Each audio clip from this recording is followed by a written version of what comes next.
You think chicken is the safe choice? Lower in fat than red meat, high in protein. The backbone of every meal prep plan in the country. But what if the chicken you buy every week was raised in 35 days flat, dosed with antibiotics classified as critically important for human medicine, and sourced from supply chains linked to fatal outbreaks that the UK government knew about and failed to stop? What if the label tells you almost nothing about how that bird actually lived? Today we're exposing 5 chicken brands sold in major UK supermarkets that carry risks most shoppers never see, and at the end, the alternatives proving that cleaner, safer chicken is still available. Let's start. Number 1. Lidl, the superbug sitting in your fridge. Before we talk about price or welfare, start with the lab results. In 2024, animal welfare organisation Essere Animali purchased 142 packages of Lidl brand fresh chicken from stores across 5 countries, including 40 samples from the UK.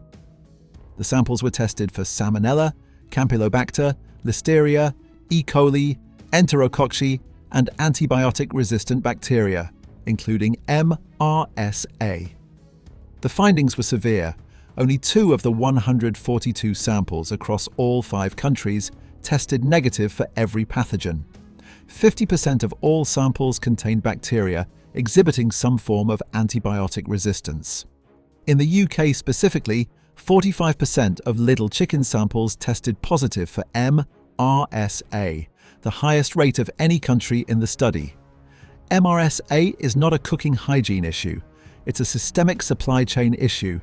Lidl remains one of the only major European supermarket chains that has not signed the Better Chicken Commitment, a science-based welfare standard adopted by over 200 companies, including Marks & Spencer, KFC, Nestlé, and IKEA.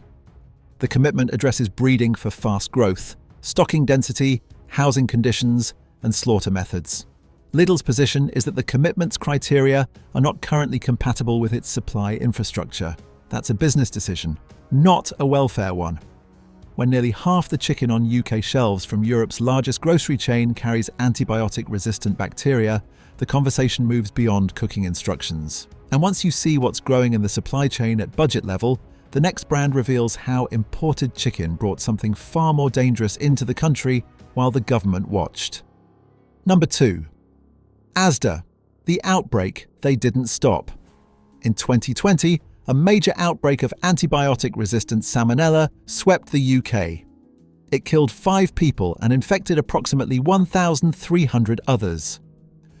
Around 44% of those affected were children. Investigations by the Bureau of Investigative Journalism, ITV News, and The Guardian traced the outbreak to frozen chicken products supplied by SuperDrob, one of Poland's largest poultry exporters.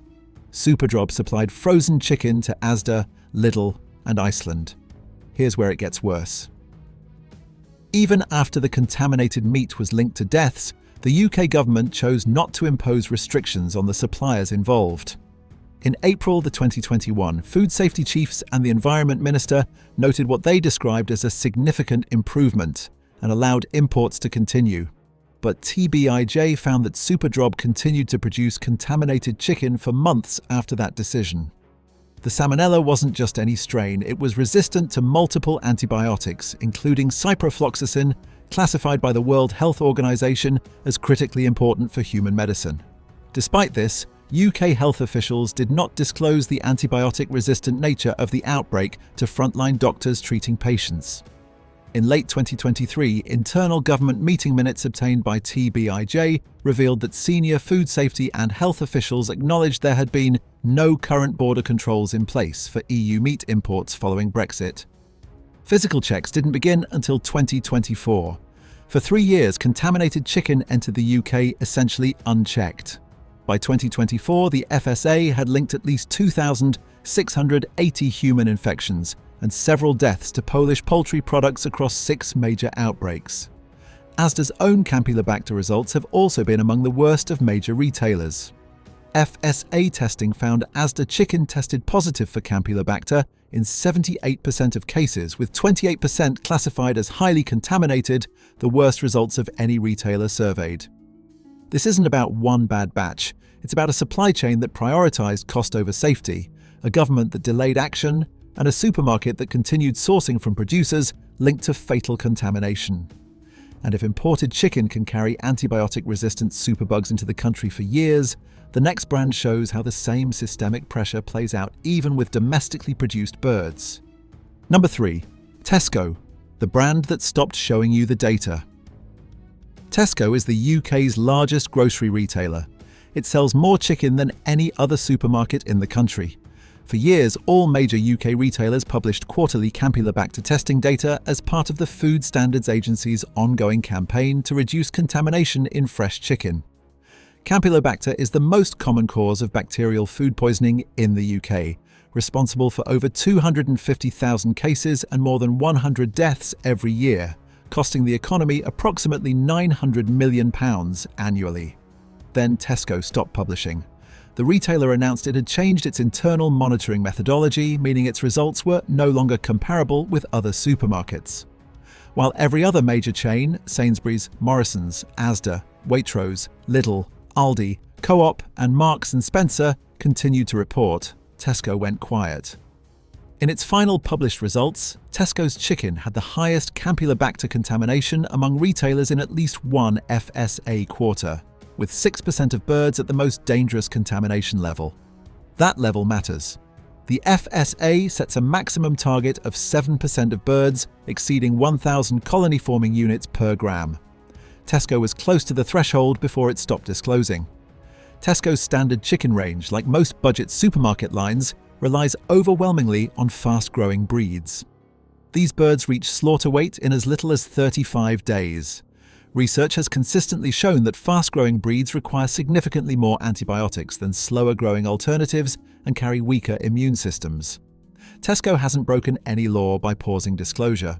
But when the UK's biggest chicken seller removes itself from the only public transparency mechanism available, the absence becomes the story. And if the largest retailer can simply stop reporting, the next brand shows how even a mid-range supermarket can mask the reality of industrial poultry behind careful language. Number 4. Morrisons, the welfare gap between the label and the barn. Morrisons positions itself as the supermarket closest to British farming. Its marketing leans into provenance. Its stores feature butcher counters. The brand identity is built on trust. But the vast majority of Morrisons chicken is standard indoor-reared poultry from fast-growing breeds. Fast-growing broiler chickens account for approximately 95% of all chicken on UK supermarket shelves. These birds are the product of decades of selective breeding, designed to reach slaughter weight in 32 to 40 days, roughly twice as fast as heritage breeds would naturally grow. The consequences are well documented. Fast-growing breeds suffer disproportionately from skeletal disorders, joint problems, and painful lameness because their bodies cannot support the rate of muscle development. Research from Poland has shown these breeds carry weaker immune systems and require significantly more antibiotics, 6 to 9 times more per bird, according to the Alliance to Save Our Antibiotics compared to slower-growing alternatives. Morrisons' campylobacter results have fluctuated. In FSA quarterly data, the retailer recorded 5.4% of birds at the highest contamination level, close to the 7% safety threshold. Results improved in some quarters but worsened in the first half of 2023. Morrisons has introduced some restrictions on antibiotic use in parts of its supply chain, but the Alliance to Save Our Antibiotics found that Morrisons' antibiotic ban applied to some species but not others, leaving significant gaps in policy. The issue isn't that Morrisons is worse than its competitors, it's that the closer to farming narrative creates an expectation the production model doesn't fully deliver. When the majority of your birds are fast-growing breeds raised indoors at industrial stocking densities, the butcher counter becomes set dressing. And if even provenance-led branding can't close the welfare gap, the next brand shows how a premium price tag doesn't always buy you what you think it does. Number 5. Sainsbury's, the tiered system that reveals the business model. Sainsbury's runs the same experiment with chicken that it runs with bread and pasta. Standard range, mid-tier, premium. Its basic chicken is indoor-reared, fast-growing breed poultry. Sainsbury's campylobacter data has shown improvement in recent quarters, with around 1 to 3% of birds at the highest contamination level. That's better than several competitors, but the structural issue remains. Sainsbury's standard chicken uses the same fast-growing breeds as every other major retailer. These birds grow to slaughter weight in approximately 5 weeks. The welfare implications of that growth rate are inherent to the breed itself, not the brand. Move to Sainsbury's Taste the Difference or free-range lines and the picture shifts. Slower growth, more space, longer lives, higher price. That tiered structure is revealing because it confirms what the industry quietly knows. Better welfare is possible. Slower breeds are available. Lower antibiotic dependency is achievable, but it's reserved for the premium shelf. Standard chicken absorbs the cost pressure. Premium chicken absorbs the conscience. The gap between the two isn't just price. It's a fundamentally different production model, running in parallel inside the same retailer. This isn't unique to Sainsbury's, but because the tiers sit side by side, the comparison is visible in a way other retailers obscure. You can see exactly what your money does and doesn't buy. And once you see the system laid bare, the question becomes, what does genuinely better chicken actually look like? What to buy instead, and why it's different. The pattern across all 5 brands is consistent. Fast-growing breeds, industrial stocking densities, antibiotic dependency, and a transparency gap that ranges from incomplete to non-existent. The alternative isn't mysterious, it's slower. What separates genuinely better chicken comes down to 3 decisions: breed, time, and space.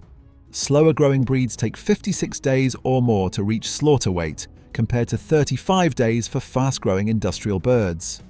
That additional time allows natural skeletal development, stronger immune systems, and dramatically lower antibiotic requirements. Higher welfare systems provide more space per bird, natural light, and environmental enrichment. Free-range and organic birds have outdoor access. Look for organic certification from the Soil Association, which mandates slower-growing breeds, outdoor access, and strict antibiotic restrictions. RSP CA assured labeling, which requires higher welfare standards than the legal minimum, including lower stocking densities and environmental enrichment. The Pasture for Life mark for chicken raised on regenerative pasture-based systems. So now the points you've all been waiting for, let's talk about the 3 widely available options.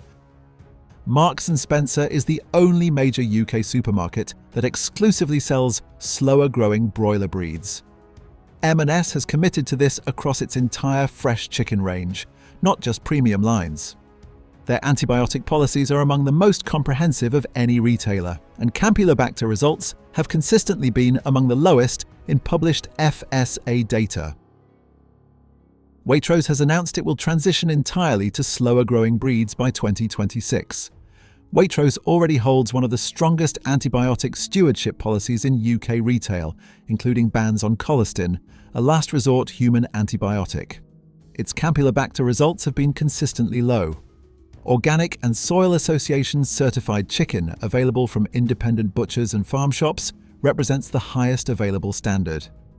Organic standards mandate slower-growing breeds, outdoor access, a minimum of 81 days before slaughter, and antibiotics only as a last resort. They cost more, that's the point.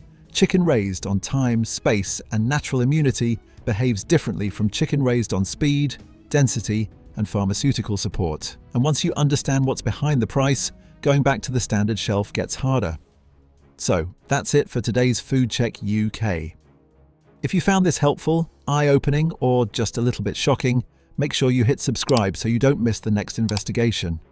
If you think more people need to see this, please consider sharing the video. It really helps spread the word. And if you've got thoughts on this topic or experiences of your own, leave a comment below. I'd really like to hear from you. We're here to break down the labels, expose the truth behind the marketing, and help you make informed choices every time you shop. Check out the next video on your screen now, and let's keep holding the food industry accountable together.